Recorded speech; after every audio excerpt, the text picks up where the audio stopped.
Everyone, and welcome to the UCSF Fitness and Recreation Wellness webinar series. I'm your host, Joey Convento. Today's webinar installment, The Importance of Stretching, will feature 6 types of stretches: active, assisted, ballistic, self-myofascial release, and static.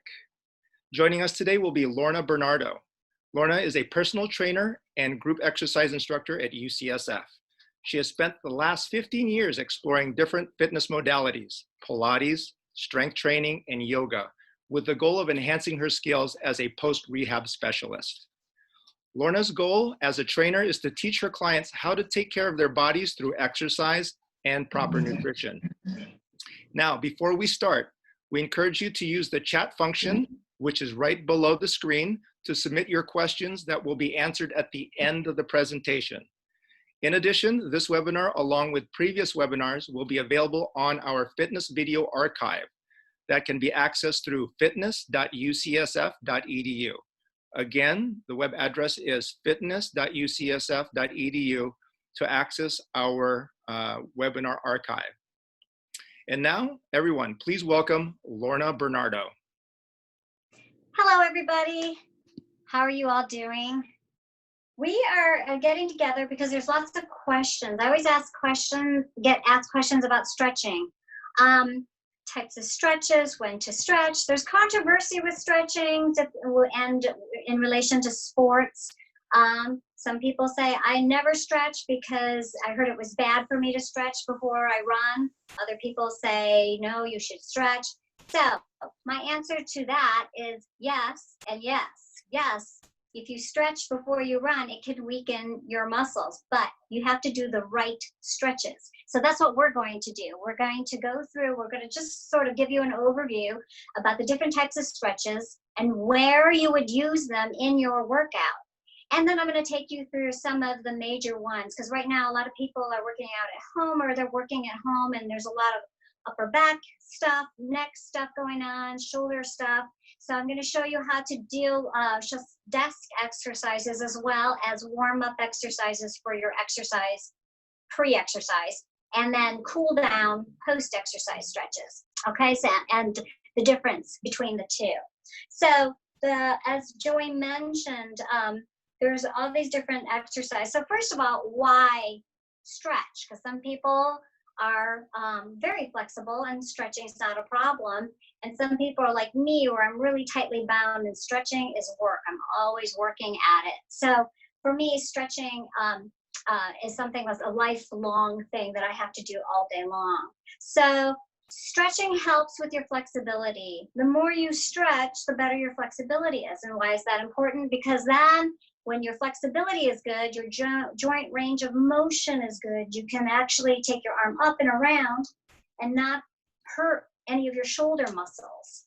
You can twist and not hurt your back. You can bend over to touch your toes and not, or pick up a piece of paper from the floor and not throw your back out. So it's really important for good range of motion. It's also good for performance because if you are not flexible, you are not going to, you won't have power. Like if you throw a ball, when you're reaching back, so here's the stretch through the shoulder and the front of the chest to get ready to throw a ball. But if you're not flexible enough to reach back enough, you're not going to have the power once you throw the ball, like a slingshot. You know how you pull the slingshot, the stone back and the rubber bands pull? What you're doing is you're loading energy. And so when you let it go, it shoots further out, and that's how your muscles work.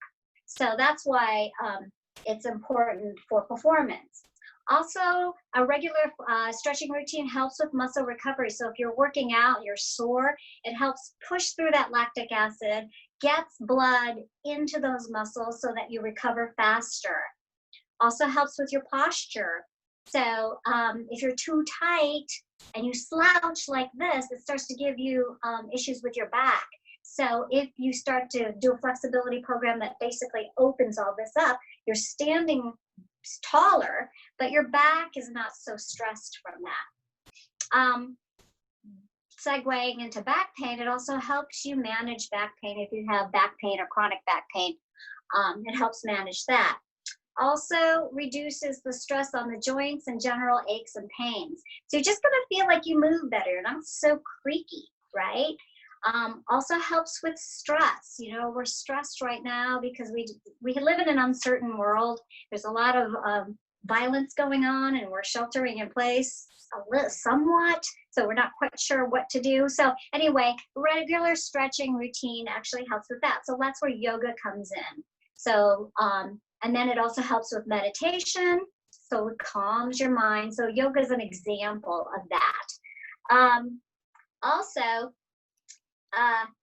yeah, so that's the main thing. So an example of yoga is an example of an active stretch where your exercise is the stretches in the exercise. So the types of stretches we were talking earlier, active stretch. So the stretches in the exercise or in the movement, right? So it's all incorporated.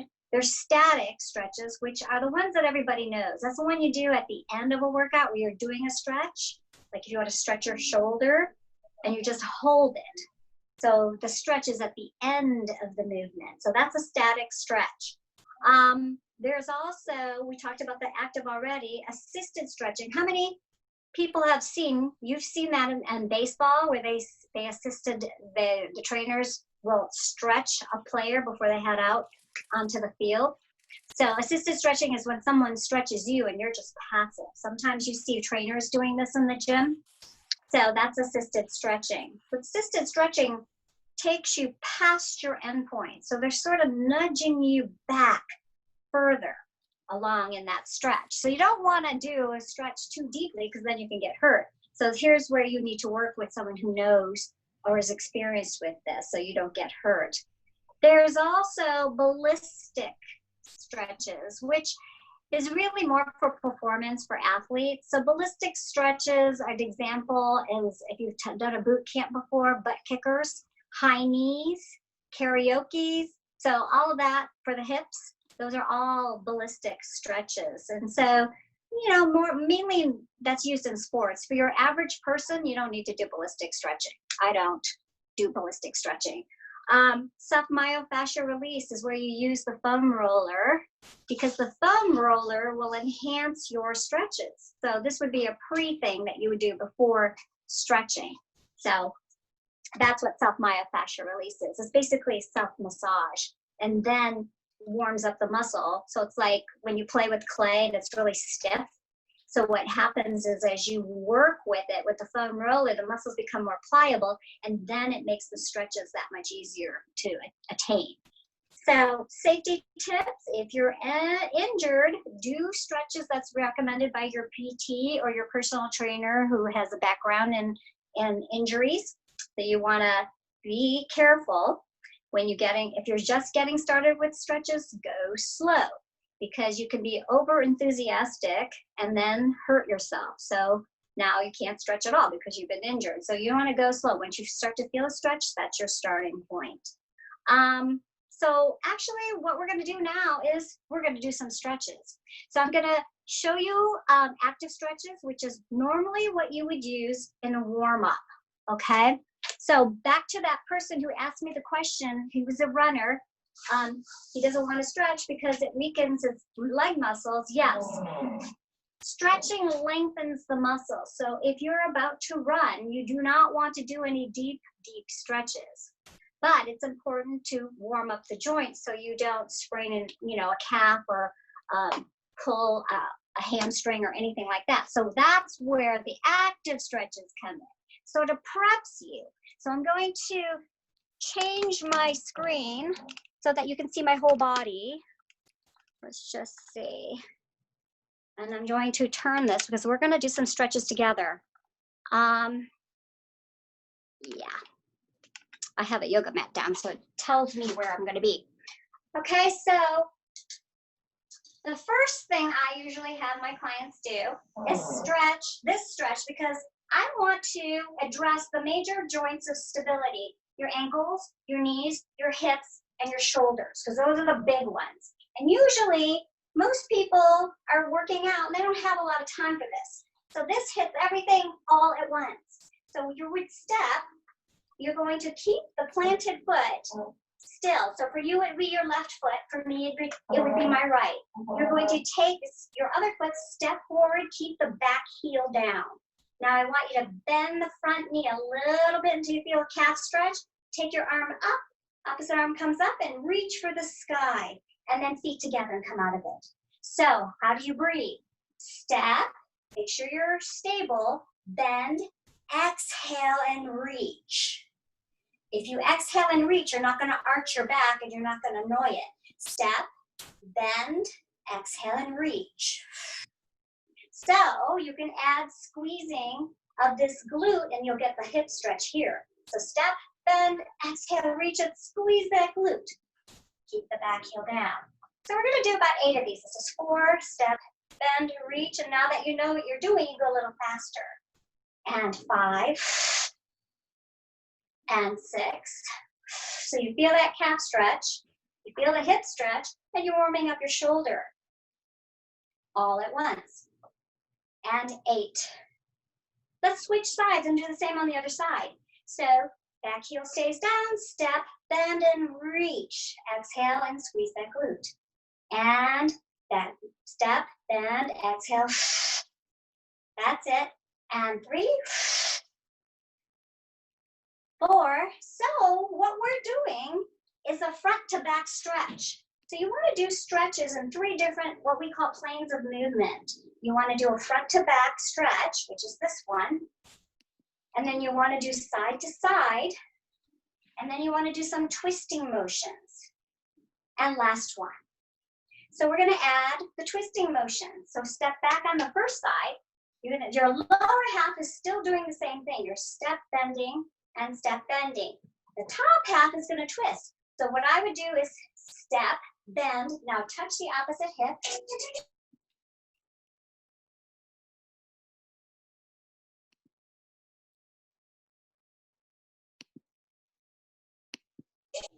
Are you still there? Touch the opposite hip and then turn. And then come back together. So step, bend, turn. So now we're adding the chest muscles. We're adding the back muscles. And you're still getting the shoulder muscles, or muscles, rotator cuff. And you're getting your hip and your ankles still. Good. So you're also getting some balance. Because once you add a twist, you got to make sure you don't fall over. So now you have balance training in this. Good. Let's do 3 more and then we'll switch sides. And 2. Last one. 3. Okay, switching sides. Step, bend, and twist. So make sure your chest is facing sideways when you're at the end. And it's just not your arm moving around. Okay, you want to twist the trunk because we're warming up your back. That's it. Let's do 4 more. Step, bend, twist. So my clients sometimes ask me, why are we always doing this one? And my answer is, it's the most efficient way to address all these joints. Otherwise, you could spend 20 minutes just getting your shoulders, getting your back, getting your calf and ankle. So I would rather just knock it out. And last one. Okay, here's your side to side now. We're going to get the inner thighs and outer hips. So you're going to step wide, bend this leg like you're about to sit in a chair. And you should feel a stretch on the inner thigh. And then you're going to cross legs, bend both knees and push your hips sideways. You're going to feel that IT band and outer hip. And then repeat. Step wide, sit back and bend. Keep the other leg straight. And then stand up, cross, make sure you're stable, and then bend both knees and push your hips sideways. That's it. So you should be feeling this on both sides of your legs. So for efficiency's sake, otherwise we just do the inner thigh and then the outer thigh, and then you'd be done. You'd be like, I gotta go back to work. So we don't have that much time. So we wanna make the warm-up part really fast, really efficient, and not too hard, because you don't want it, otherwise if it's too hard, you guys will skip it. And it's really important that you don't skip it because it gets you also in the mindset of getting ready to work out. Last one. So it's a nice transition. Okay, now we're going the opposite way. So going this way and sit, and then cross both legs, so cross over, and then bend both knees and bump your hip in the opposite direction. So sit, cross, and make sure you're even, you're stable, and then bend and bump the hip sideways. So when we're done here, you're gonna feel like your hips are a little bit looser, which is what I want. I don't want them to be so loosey-goosey like when you do a yoga class, because that's too loose, but it's warmed up. You feel like, okay, blood is flowing in there. My muscles feel nice and malleable. They're gonna stretch and contract when my brain says, without me having to think about it, which is what we want, right? So now you're warmed up. So if you sort of feel your way around, your hips feel warmed up, and so does the rest of you. Okay, so those are active stretches. Now let's do your low back. So we're gonna bend over. If you have a counter or a desk, what I'm gonna use is this couch because I have a couch in front of me. So I'm gonna just turn you guys a little bit. All right, so what you're going to do is do a forward fold. You're gonna take your hands out to the side and up, and reaching and looking at the ceiling, forward fold at the hips. So instead of touching the floor, you're gonna touch the desk. Push your tailbone back. So I'm gonna scoot so you can see, push your tailbone back and slide your hands forward at the same time. You're gonna nice stretch on that spine. And then you're gonna stand up and repeat. You're gonna circle up and then forward fold. Slide your fingertips forward as you push that tailbone backwards. So you're creating length between your vertebrae. So if you have low back pain or you feel tight, this is a really good one to do. It's really mellow. You don't have to get on the floor because sometimes it's not convenient to do that. If you're dressed in work clothes, you may be wearing a skirt or a dress and you can't get on the floor, or the floor is just not a place where you can use for this. Great. And then now you're going to the right side. So put your hands down. You're going at an angle, 45-degree angle, and you're going to feel this on the left low back. And then is there a way for you to give me control of the meeting, but be there to do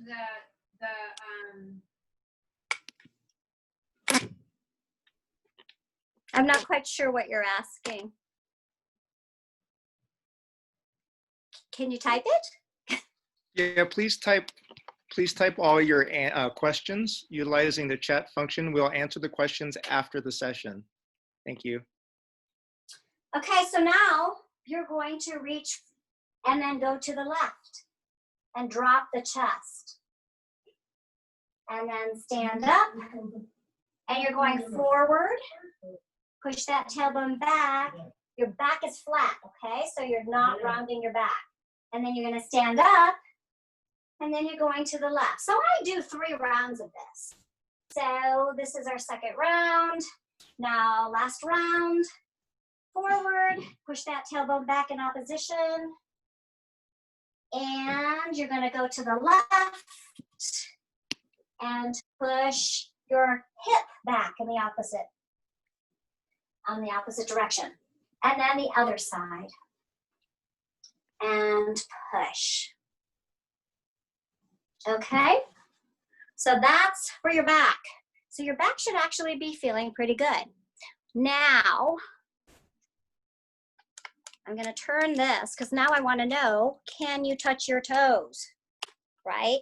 Because if you can't, if you can't touch your toes, you're in trouble. I'm having a little bit of an issue here. I'm gonna prop you guys up this way. Let's just see what we can do. Okay, so you're a little crooked, but it's okay. So now let's take your body And let's everybody go ahead and do this. Stand up, and then you're going to go ahead and forward fold and see if you can touch your toes. Make sure that your knees are slightly bent. So this is now a deeper version of what we were doing, right? You were able to do that now because now you're warmed up and your back doesn't feel so vulnerable. Meanwhile, I'm going to try and put you back on the stand. There we go. Yeah, so how does that feel? So if you feel like it's still dicey, don't do that. Just stay with the couch. If you feel like, okay, I can do this now and I can touch my toes and it's pretty good, then you're ready for that. So listen to your body when you're doing these stretches because it's always telling you what to do. It's telling you if it feels wrong, it's wrong. If it feels okay, then you're good. Now, let's actually do our shoulders and chest.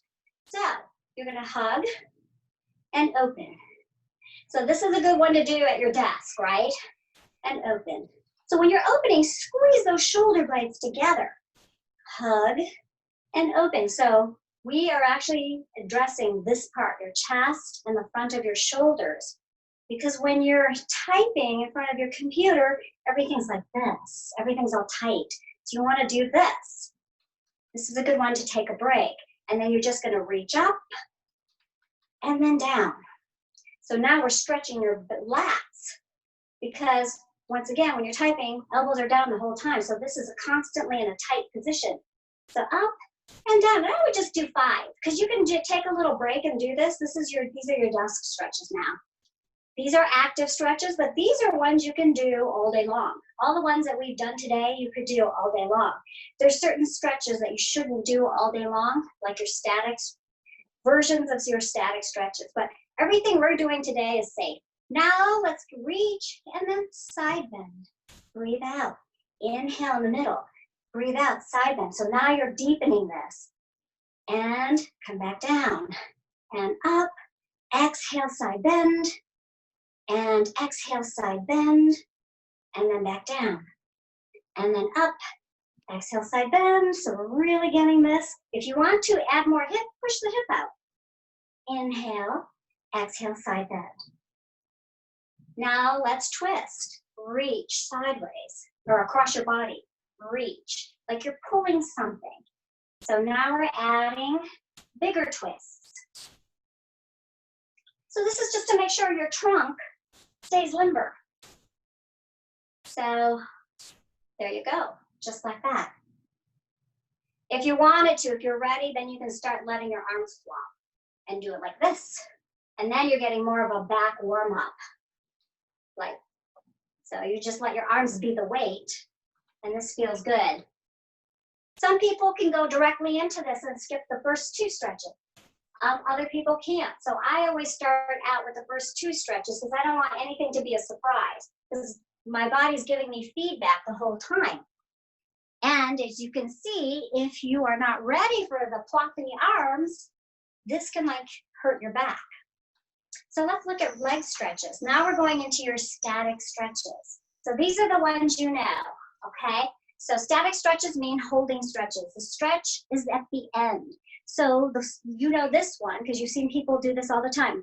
Pat yourself on the back or shoulder and then push your elbow in. Now you're stretching the back of the shoulders. Yeah, do you feel that stretch? So when you start to feel the stretch, stop. That's your starting point. And then switch and do the other side. So pat yourself on the back and then push the elbow towards your chin. Let's do one more. And then I'll show you the chest stretch, which is the opposite of that. So if you are near a doorway, I'm going to use the wall. You don't have to have a doorway, but I'm going to use the wall. I'll just show you how to do it with the wall. These are your chest stretches. So what I'm doing, if you're using a wall, you're just going to put your hands, fingers on the wall, and then you're going to turn away. If you're using a doorway, it's a little easier. Then you just put your palm in the doorway and turn away from your hand.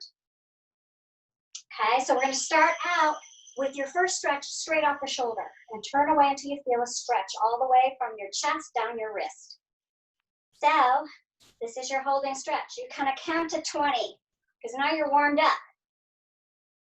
So the runner, my friend, the runner, he's not doing this before he works out, before he runs, because this is stretching your muscle, but also weakening it. When you're at this point, when you're doing the cool down from your workout, this is where you want this. Okay, now take your hand up 45 degrees. I'm gonna use the door now. And then you're gonna turn away, and you're gonna feel the stretch under the collarbone. So it's like your hand is up 45 degrees. We started here at 180, and then here, 45 degrees, and turn away. And you'll feel the stretch change. It'll go right under the collarbone. So it's just higher up. You can also go down low and do a stretch down low like this. But for me, I really don't feel anything, so I just do the two positions, this one and this one. So if you have a doorway, you can do two hands at the same time, just walk through the door. So your fingertips are at the door jambs, and then move your hands up to a V, and then walk through the door until you feel stretched. Then you get both sides at the same time. Let's turn around now and do the other side. So you're going to go at 180 straight off the shoulder and turn away from your hand. So you would normally count 15 to 20 seconds, and then take your hand up 45 degrees, and then turn away so you're even, and you're gonna feel this stretch under your collarbone. Yeah, so that's how you stretch your chest out. So what about your hips? So if you're sitting down, you're gonna sit in a chair, and you're gonna do your figure 4 stretch, okay? So it looks like this. I'm gonna turn this so you can see. I'm gonna sit on this couch, and I'm just gonna cross my ankle over my thigh, just like that. And already, because I have tight hips, I feel a stretch. So the lower your seat is, the more stretch you get. If I'm in a low seat, so, because this is really cushy, so if you want to deepen your stretch, you can push down on your knee, and you feel that already deepening. This is really good for opening up the hips. It's not so good to have really super tight hips. I have super tight hips, and I've been told I already have bone spurs in there because I was not very good about stretching on a regular basis because it was uncomfortable for me. Okay, so now you've been sitting here for a little while. Let's deepen a little more with a straight back. Chest goes towards your calf until you feel that stretch deepen. Just stop when you start to feel like, okay, this is as far as I go. Yeah, so it's deep, deep, deep in your hips. Let's switch legs. We'll do the other one. So if you have sciatica issues, this is your stretch. So now, if you feel a stretch here, great, stay here. If you feel like, okay, things are starting to relax, let's press down a tiny bit and see if we can deepen that stretch. And then you're just gonna sit here. And then the last part, so some people, just sitting here is enough. Some people, if this starts to release enough, they can start to lean forward with a straight spine and deepen that chest. Or deepen that stretch in the hip with the chest coming forward. So, it's up to you. Another good stretch, since we're sitting down, back stretch. So this is a deeper back stretch. I call this the nauseous stretch, because you know when you feel sick, they always tell you to drop your knees between your head between your knees. This is a good way to stretch your low back. So you're just gonna slide your hands down your feet to your feet and just hang. And then you're gonna exhale and sit up. So you should be feeling a stretch in your low back from this. This is a safe way to get this stretch, because if you stood up and you did this and your back was acting up, you might not be able to get up. You might get stuck down there. So the seated version is nice and mellow, gives you a chance to sort of warm up, and then you can decide, hey, I want to see if I can stand up and do it. But this is always a good one to do. And then I'm going to show you neck stretches. So I showed you the hip stretch. Oh, if you want to do your hamstring, straighten one leg, slide down, and stretch that way. So all these stretches you can do at your desk. Super easy to do them. Your heel is on the floor, and you're just going to slide your hands down towards your feet until you feel stretch. If you pick up your toes, you get a calf stretch too. So now you're knocking two out for one stretch. So you get a calf and hamstring stretch. Okay, so the next thing we're gonna do is your neck. So actually, we're gonna stay seated in our chairs. So what you're gonna do, I'm actually gonna move, but you guys are gonna stay seated in your chairs because this angle is not so great for my neck for the stretches that we're about to do. Okay, so everybody has some kind of a neck problem. So I'm just gonna show you how to lubricate your neck, keep it nice and keep the range of motion because, you know, like for me, this is good. This is not so good. So it depends on how you're sleeping and, you know, if you did anything funky. So you're gonna sit in your chairs, press your hands, the heels of the hands down towards the floor. Now, because what that does is it lengthens and anchors those shoulder blades down. You're gonna drop your head to the opposite shoulder and then drop to the other shoulder. Keep pressing those heels of the hands down. So basically, ear to shoulder and drop. Because a lot of people get osteoarthritis in the neck. These are your exercises for this. So the stretch is the exercise in this. So it's really good that you're doing this in front of a screen because you can tell if your neck is straight. Are you looking straight or are you looking down? Most everyone looks down. Now what I want you to do is nod yes, chin to collarbone, and then all the way up. You're drawing a line with your nose. And then down, and then back. So I do about 5 of these. This is 3, and then back, and 4, and then back, and last one, 5, and then back. Okay, now you're going to grab your right arm and pull. So left arm, grab your left arm and pull. Okay, so you're already gonna feel that stretch here in the shoulder. So now what you're gonna do is look down past your hip at the floor. So you feel that stretch in the back of your neck back here. And then look all the way up past your shoulder in the ceiling. So now you're feeling the stretch here in the front. So that takes care of that forward head position from the computer. And then back down past your hip at the floor. And draw a diagonal line with your nose all the way up to the ceiling past your shoulder. So you're gonna turn at the end. So when you see like you're looking at the ceiling, then turn your head just a tiny bit. And then back down, looking at the floor. And then up, up, up, up, up, and then turn your head a little bit. You're looking at the ceiling. 2 more. Down past your hip at the floor. And then up at the ceiling and turn just a tiny bit. And last one. And then all the way up, up, up, up, and then turn. Great. Let's do the other side. So you're grabbing your wrist and pulling, and then you're going to look down at the, other way, sorry. Look down, and then look all the way up the ceiling. So look down at your hip, opposite of your pulling arm, right? And then all the way up to the ceiling and turn your head.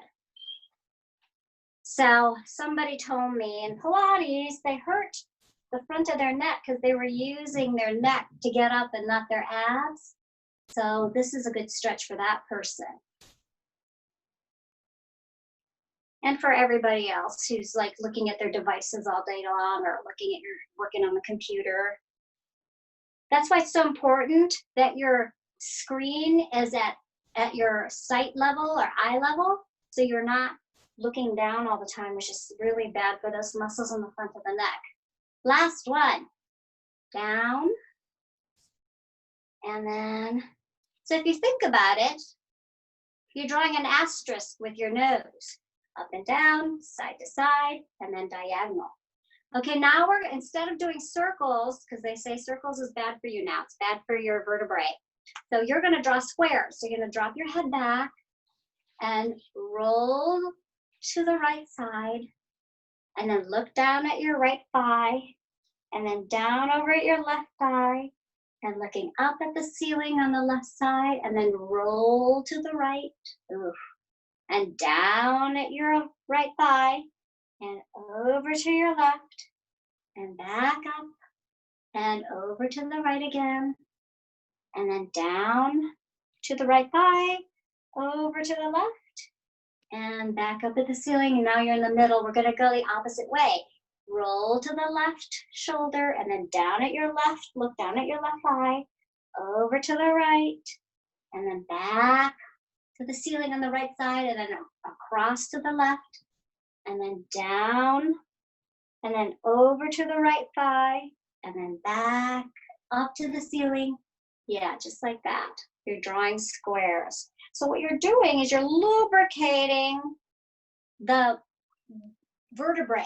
So we've got synovial fluid in between each of your bones.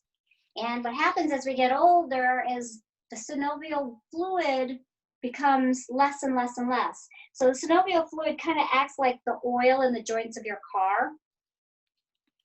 So that's why we get like osteoarthritis, because as we get older, you have less cushion, you have less synovial fluid, so things aren't gliding the way they used to. All right, how do you feel? Great. So one last stretch. This is for your calf. You're gonna use a wall. So I'm just gonna use this. We're gonna pretend I'm pushing, but one leg is forward, one leg is back. I'm gonna push against the wall and bend the front knee and keep that back heel down. So push hard and you're gonna feel the stretch in the calf. Now, when you're in place, bend that back knee a tiny bit, but don't let the heel come up. And you're gonna feel the stretch now in the lower part of the calf. Yes. Now straighten again and push against the wall and press that back heel down. So when you're pushing against the wall, you're pressing the back heel down. And now bend that knee a little bit, but keep that heel down, and you're gonna get the stretch on the lower half near your ankle. This is gonna prevent Achilles heel issues. Now, let's do the other side. So switch legs. You're gonna push the wall. One leg is forward, one leg is back. Back heel is down. Push the wall and bend the front knee tiny bit, and you're gonna feel that stretch. So I'm not pushing a wall. I'm already feeling a stretch, but when you push the wall, it makes it really good. And now you're gonna bend that left knee a little bit, or the other knee, and keep the back heel down, and you're gonna feel that in your ankle. And then straighten and push.